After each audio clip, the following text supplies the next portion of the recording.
अरे ससुरे कई ऊँची महलिया हो, रतिया लागई चोर। ससुरे कई ऊँची अटरिया हो, दिनमा लागई चोर, रतिया लागई चोर।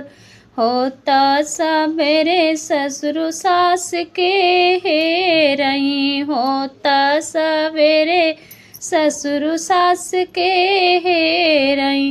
अरे सासू के लई ग उठाई हो, रतिया लागई चोर। सासू के लई गई उठाई हो, रतिया लागई चोर। ससुरे में ऊँची अटरिया हो, दिनमा लागई चोर, रतिया लागई चोर। ससुरे कई ऊँची महलिया हो, रतिया लागई चोर। होता सवेरे जेठ जेठनी के हेरई, होता सवेरे जेठ जेठनी के हेरई। अरे जेठनी के लई गई उठाई हो, रतिया लागई चोर। जेठनी के लई गई उठाई हो, रतिया लागई चोर। ससुरे में ऊँची महलिया हो, दिनमा लागई चोर, रतिया लागई चोर। होता सवेरे देवर ननद के हेरई, होता सवेरे देवर ननद के हेरई।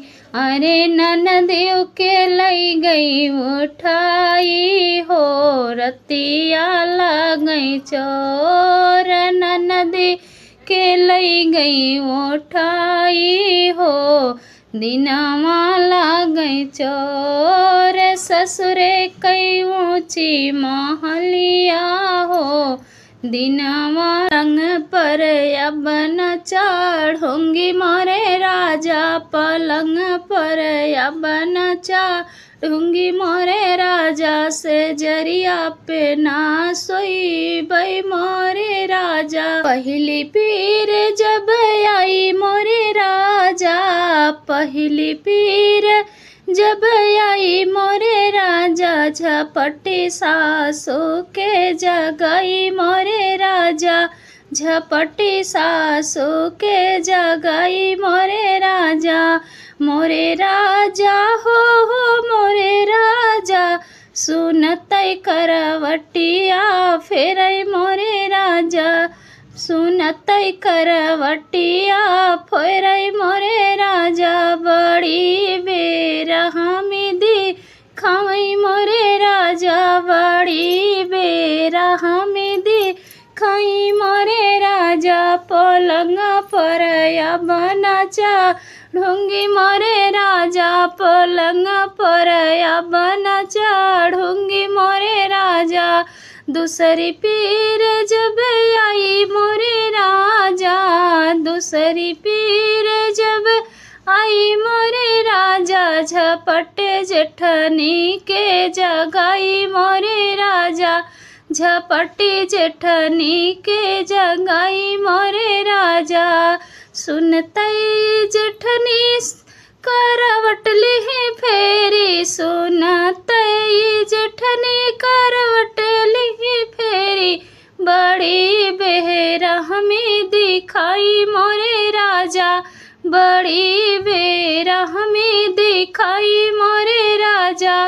पलंग पर अब न सूतूंगी मोरे राजा, पलंग पर अब न चढ़ूंगी मोरे राजा। तीसरी पीर जब आई मोरे राजा, तीसरी पीर जब आई मोरे राजा। झपटी ननदी के जगाई मोरे राजा, झपटी ननदी के जगाई मोरे राजा, झपटी ननदी के जगाई मोरे राजा। मोरे राजा हो